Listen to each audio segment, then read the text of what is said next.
امام حسین رضی اللہ عنہ یزید کی خلافت اس لیے قبول نہ کیے کہ یزید بد عمل انسان تھا۔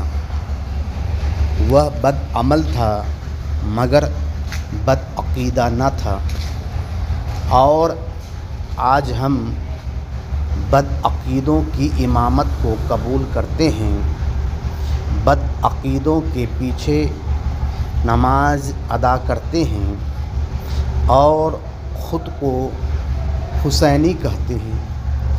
یہ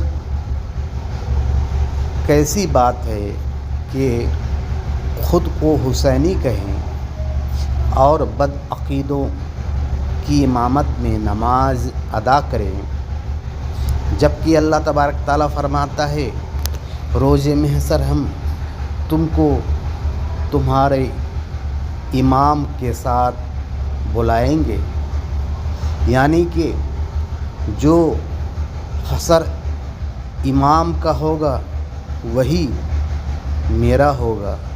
اگر امام بد عقیدہ ہے تو اللہ تبارک تعالیٰ ہمارا معاملہ بھی بد عقیدوں کے ساتھ کرے گا۔ اس لیے ہم کو چاہیے کہ بد عقیدوں کو الگ کریں، اس سے کوئی تعلق دینی یا دنیاوی نہ رکھیں۔